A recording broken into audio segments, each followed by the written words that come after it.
Since the beginning of the year, Rapid City and the state of South Dakota have seen a rise in the number of people who are homeless.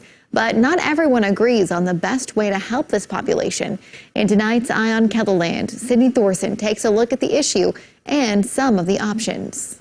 A few weeks ago, a group set up a teepee camp along Rapid Creek by the Central States Fairgrounds. Law enforcement said it was illegal, so more than 24 officers tore down the camp. That was an effort to provide housing to people. And it was a short-term plan to provide housing and food.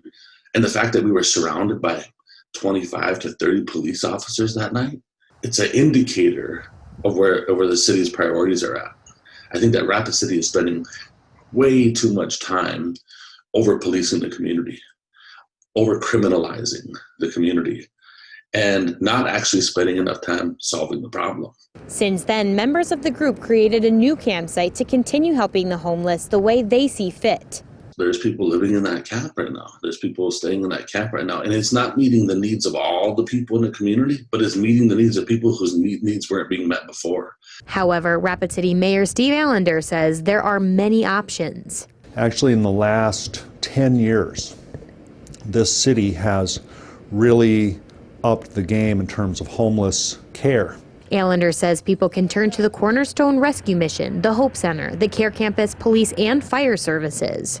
There's also the Quality of Life Unit with the Rapid City Police Department. Officer Jim Hansen says there are two types of homeless people. The problem is people don't understand there is a willing homeless and an unwilling homeless. The willing homeless are the ones you see out panhandling, the ones that are flying signs on the corners. They're the ones that we deal with because they generate a high volume of calls. Hansen says that providing shelter and food for one night is not a long-term solution to solving this issue. So you have to really think about what you're doing. Providing them a meal is one thing, giving them a job is another. Things that I have said have been taken controversially because, I have said there are homeless services for every individual that is without a place to sleep tonight. And the counter argument to that is, well, yeah, but they don't like the services that are available. Well, I'm sorry about that, but homelessness is unfortunate. And we should be working together, not against each other. While there are still opposing views on how to aid the homeless in Rapid City, Mayor Allender says there are ways you can help right now. So I think if the public really wants to help, then sacrifice a little bit financially and get that money over to one of these existing service organizations.